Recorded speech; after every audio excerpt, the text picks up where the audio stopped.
Hey guys, it's Luxboo here with Game Gamut, coming at you with this new game I just came across called Monsters Den: The Book of the Dread.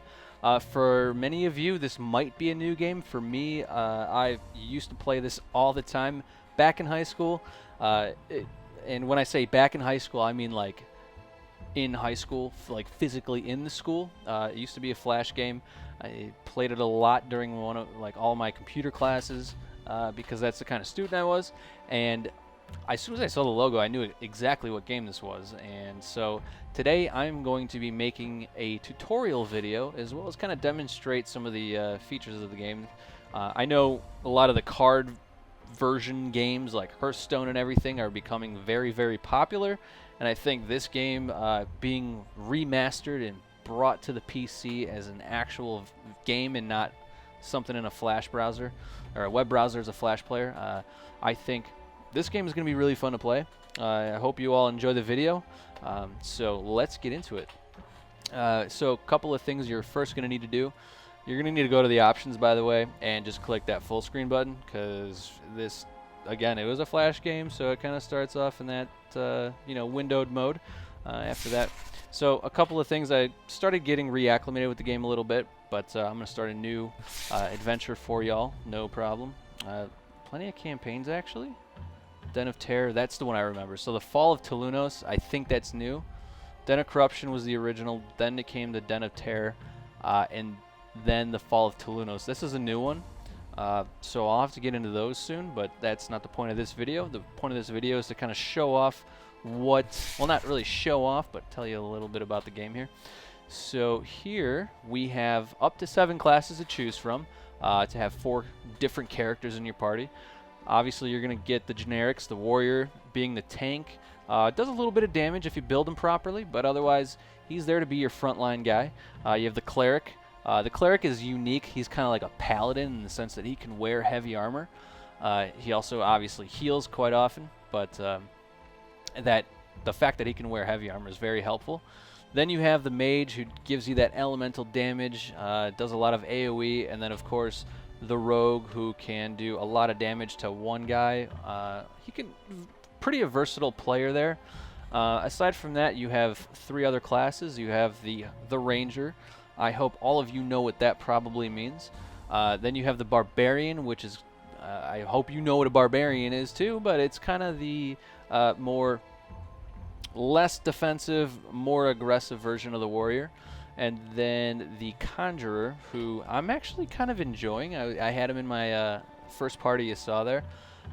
They don't do a whole lot of elemental damage, but what they can summon is very beneficial to fill out the board, and you'll see what I mean in a few minutes here.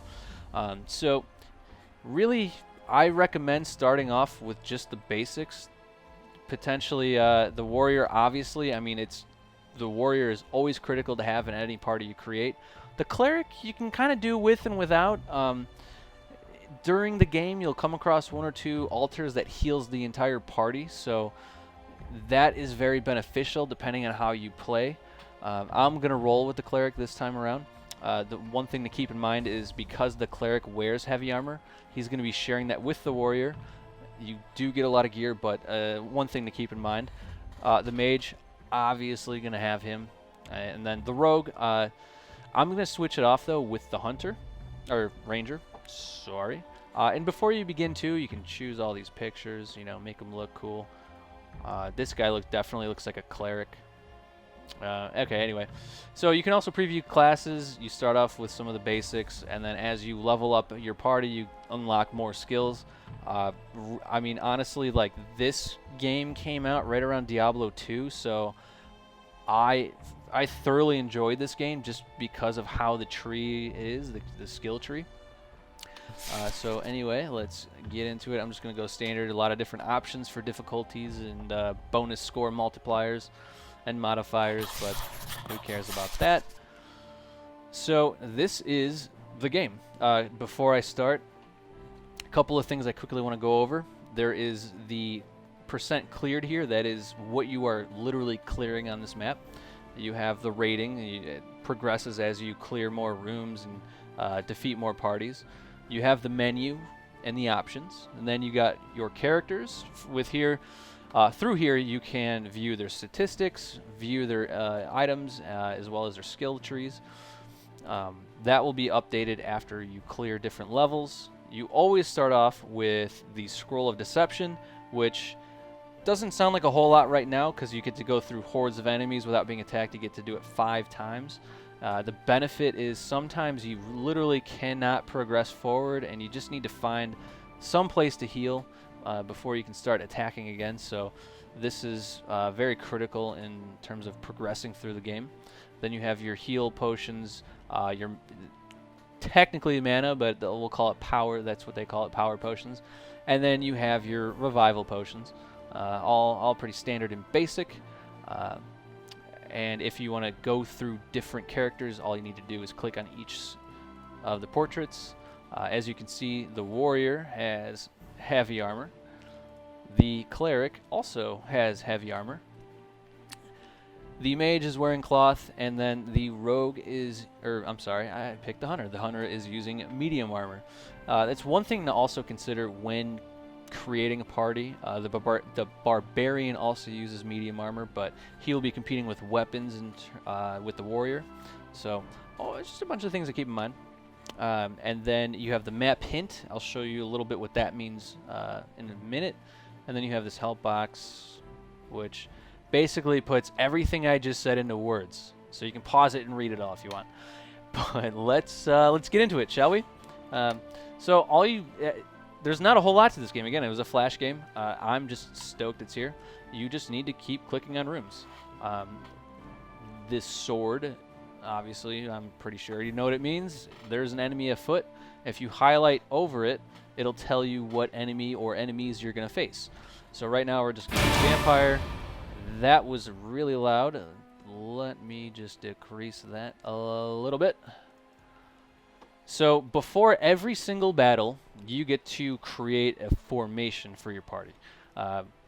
You get up to 6 slots, and that's why the Conjurer is kind of a good role to have. There's a lot of different versatility in terms of parties with having 6 slots. But since we have a mage and a cleric as well as a ranger, I'm going to put the ranger in the middle, put the warrior in the front line. This isn't going to show you too well. I'm just going to breeze through this battle. But on the left, you're going to have your different attacks. You always have your basic attack, and then you have other abilities that will use power. Here you can find power.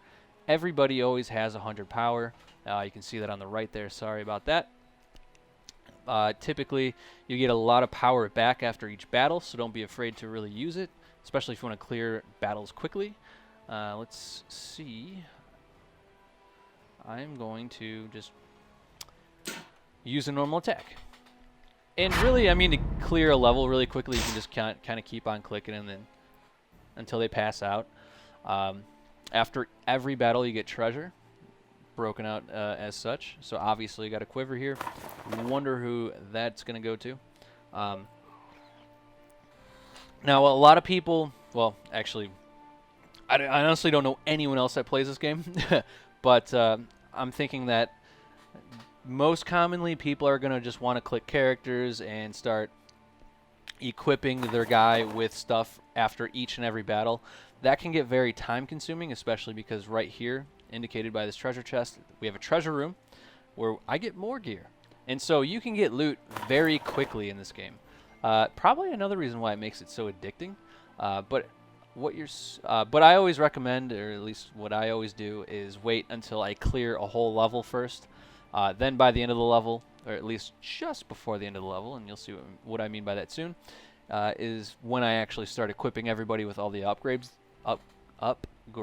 that I found. So again, all you really do is click around, look for rooms. Now, usually what I do is instead of attacking everybody like one by one, is I'll search for all the rooms until I cannot go any further and have to fight.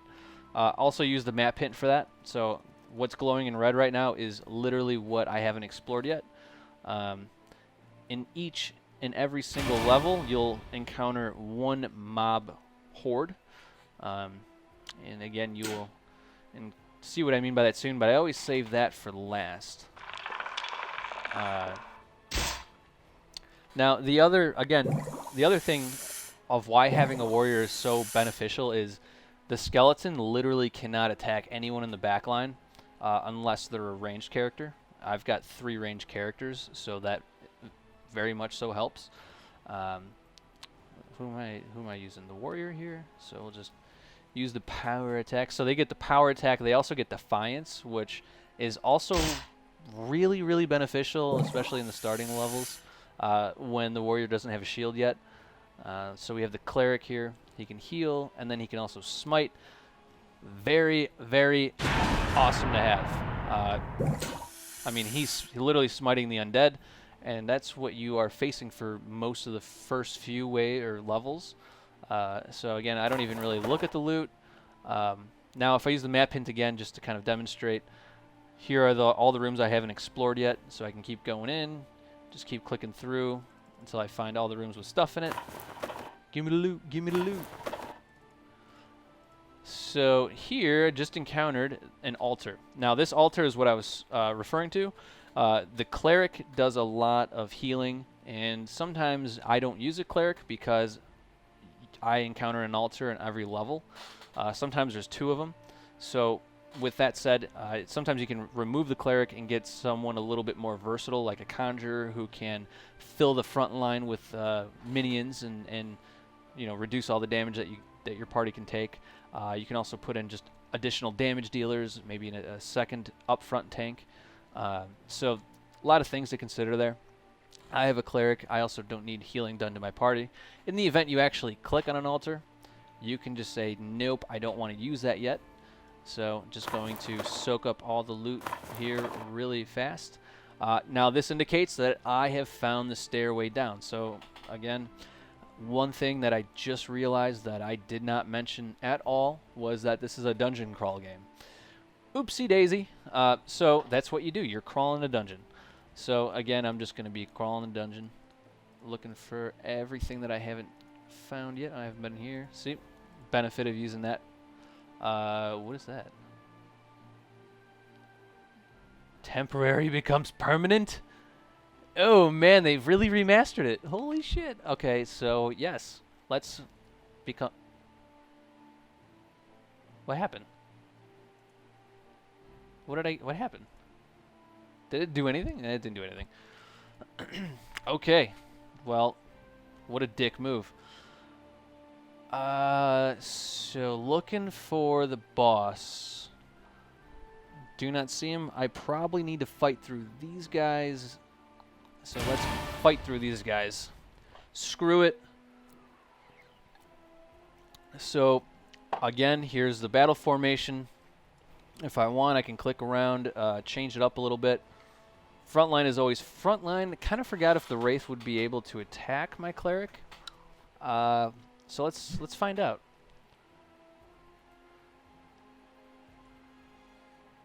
It's always good to have AoE multiple damage. So I'm going to use the Ranger to do that. Kind of burn them all down at the same time.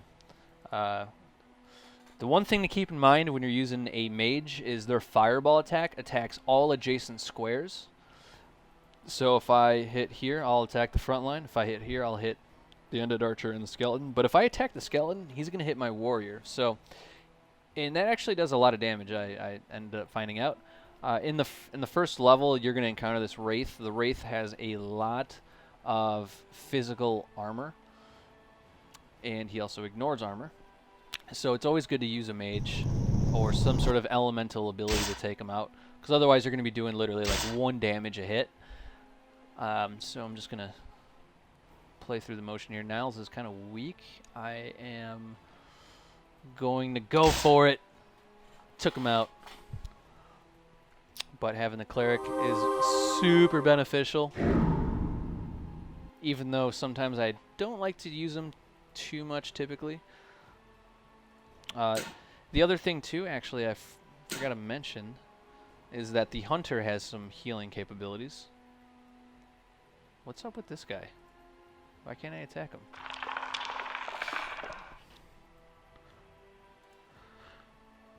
But ultimately, the one thing you're going to really want to do or that you always need to consider is who you're going to take out next, because who you take out next is going to potentially benefit the rest of the party, because now new people have opened up that they can attack.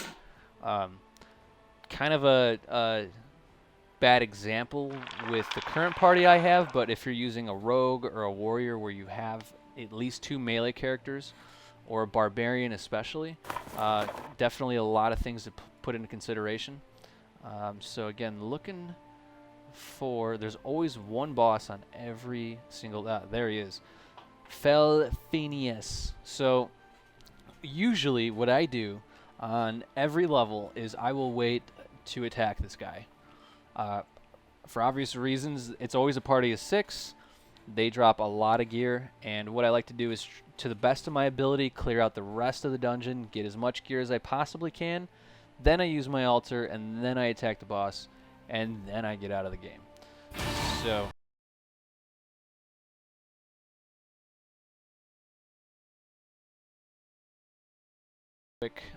so cleared out most of the dungeon. I'm just going to go straight to the final boss here of the first level. Collected a lot of gears, so I'm just going to apply it to some people real quick. 2 ways of doing it. I can click their portraits, bring them up, click and drag, and move it to their place. Apply 4 damage on hit, 22 damage and +1 dex. You can highlight over the items that's in the inventory and compare it with who you currently have selected. Otherwise, what you can do is hold on, wait for it, click and drag, and make it a lot more efficient. I collected an orb. This is an enchantment. I'm going to hold on to it. I don't remember enchantments too much. Always good to just not waste it just because I got it. So let's see.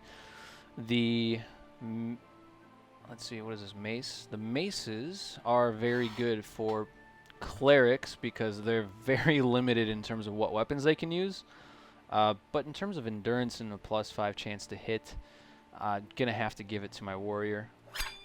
That's going to replace a nice little dagger he's got, I think. Well, yeah, I'll go a little endurance. Armor rating cloak, it's going to go to the warrior, obviously. Not sure who needs this, but I'm just going to replace it anyway. One can only assume. Another, what is this? So your currently equipped is on top and your inventory is on the bottom. So that's kind of good to know.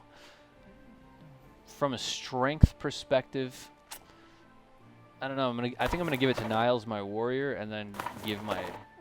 Oh, so the quiver goes in the back. Obviously, I don't know why I didn't think of that. So I'll give it to my cleric. Potentially, he might even turn into a frontline guy. Not really sure. Don't need that. Could probably sell that soon.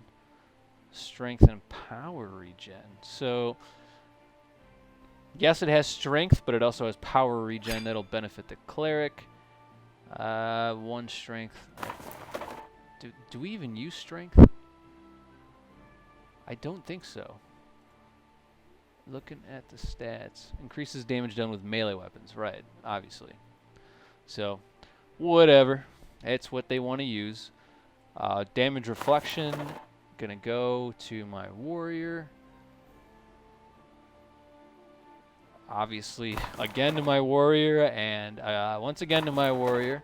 So my front guy is going to be stacked. The one thing you really want to hope for that you get out of the first level is a shield. I didn't get that, unfortunately, but quite okay.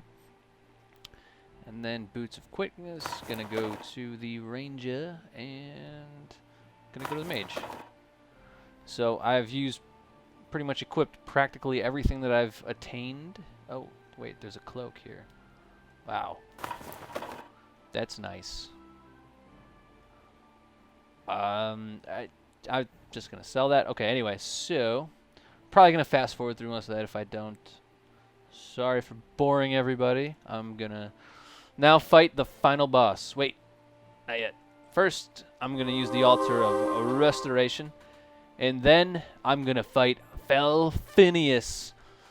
And so here I'm going to be able to really show you what I do. Oh, and there's a second altar. Of course it's behind him. So boss guy always stacked a full 6. This is where potentially a conjurer will come in handy because they can fill up those first 2 front left and front right tiles with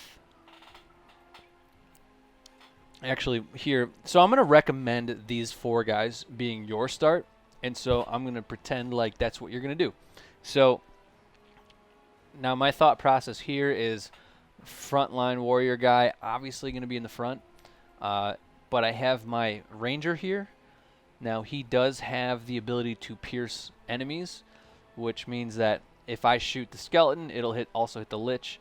If I hit the wraith, it'll also hit the vampire. Same with Phineas and the vampire. So I'm probably going to want to keep him in the back. Another couple of things to consider is that the mage has a single direct straight damage ability, being frost, and can also freeze enemies.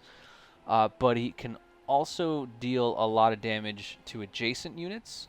So with that said, what I think I might do, well actually, what I should say is, because he can do that, if I were to use that on Phineas, it would also hit my warrior.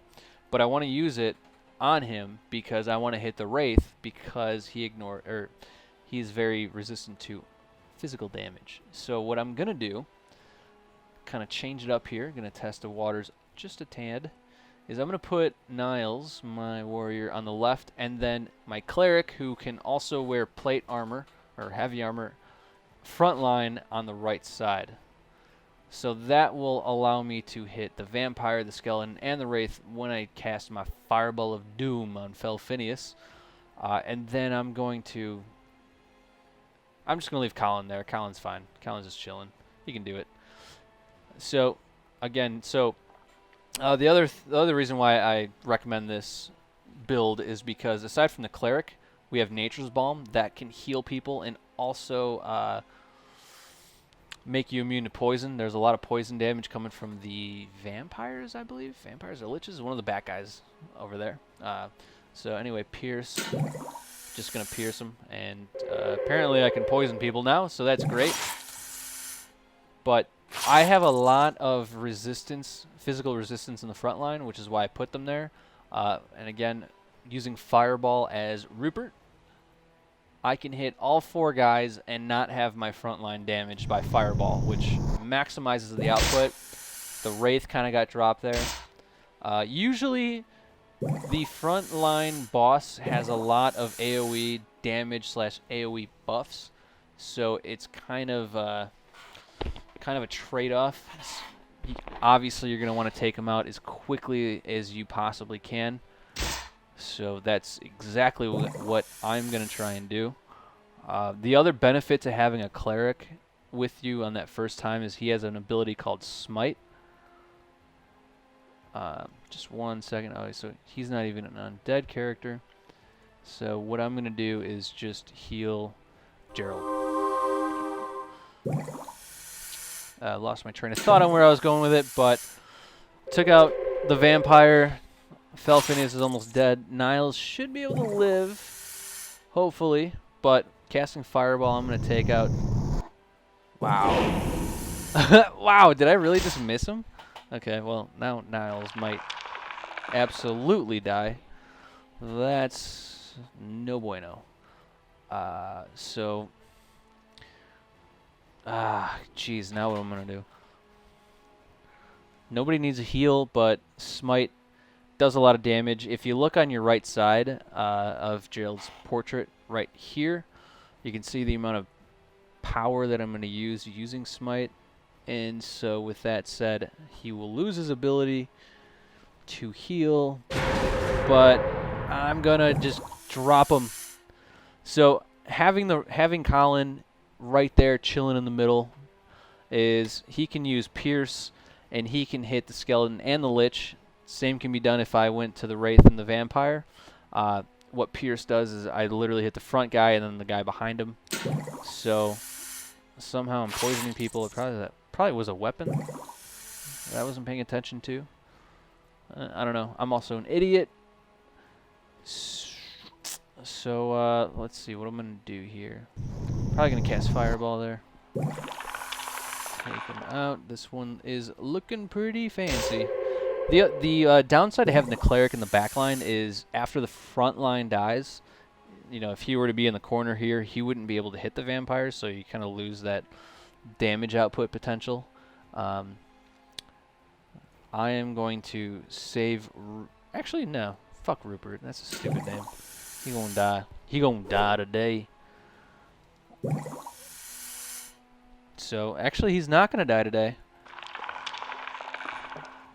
And I'm just going to kill everyone, finish that off. Always usually get an epic at least, which is fantastic. And it is a shield bomb diggity dog.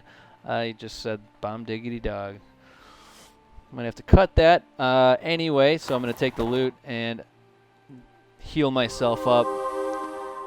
And that will essentially complete this wave. But, you know, I have to equip it. Let's see, the spear. The spear is kind of a fun weapon to have.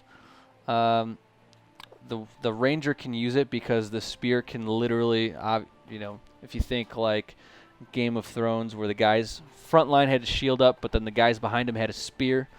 That's basically what you're using when you equip it. It does a lot of damage. And I sort of kind of recommend it. The only problem is if I were to use it, Colin wouldn't be able to use his ranged pierce ability, so I'm going to equip it anyway. Oh, wait, never mind. So it was the weapon. Applies 4 damage on hit. As your inventory fills up, the last thing I'm just going to quickly say is if you realize you don't want something, don't need it, click it, drag it, sell it, because you will eventually... Oh, wait, I already have it, so...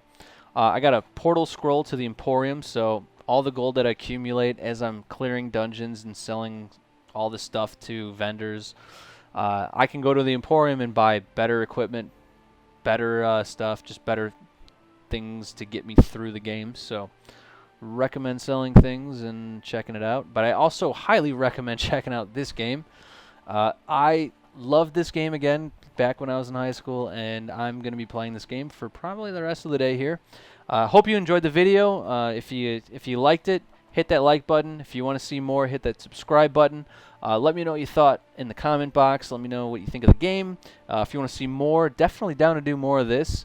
But again, check it out. It's on Steam right now. It's also kind of a little bit on a discount, 10% off. So, but anyway, happy gaming, gamers.